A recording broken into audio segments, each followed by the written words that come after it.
Iran's mask has finally fallen. The regime no longer hides in the shadows or behind their proxies. Their true nature as a terror state is now undeniable. Following their heinous assault on 10 million Israeli civilians, the Islamic regime in Iran had the audacity, the chutzpah, to send a letter to the Security Council. In that letter, they patted themselves on the back, claiming they acted in accordance with international humanitarian law by targeting military sites, while suggesting that any response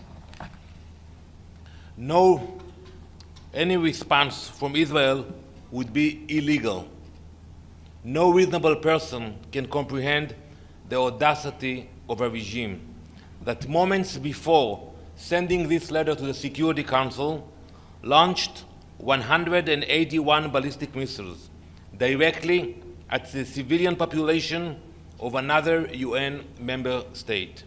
This is the ultimate perversion of reality.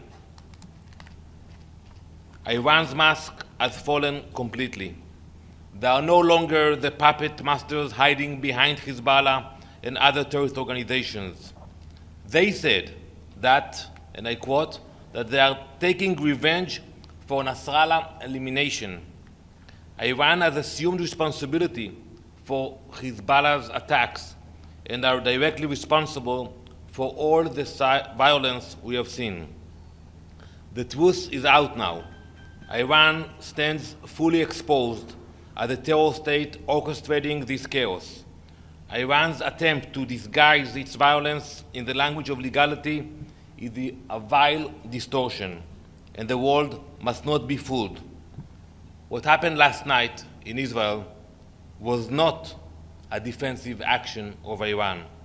It was a calculated attack on a civilian population. Israel will not stand by in the face of such aggression. Israel will respond. Our response will be decisive. And yes, it will be painful. But unlike Iran, we will act in full accordance with international law. We will defend ourselves, and we will do so with the strength and justice that any sovereign nation is entitled to under international law. Tonight, millions of Jews will celebrate the Jewish New Year, Rosh Hashanah. It was a very difficult year, but our enemies should not be mistaken. Yes, we are in pain, but we are not weak. Thank you very much. Ambassador Shudaji from China Central Television. Just one question. Israel just enlisted the SG as persona non grata because of the disappointing statement, what you called. It's been months that when Israel launched its operation in Gaza, 40,000 people got killed, more than 1 million displaced in Lebanon. The SG had similar statements, which many believe also being disappointing. Do you think this is kind of like a political move to, let's say, not seeking diplomacy space for this issue? Do you think there's still maneuver space for diplomacy by the UN? First of all, there is always a place for diplomacy, and we believe in diplomacy.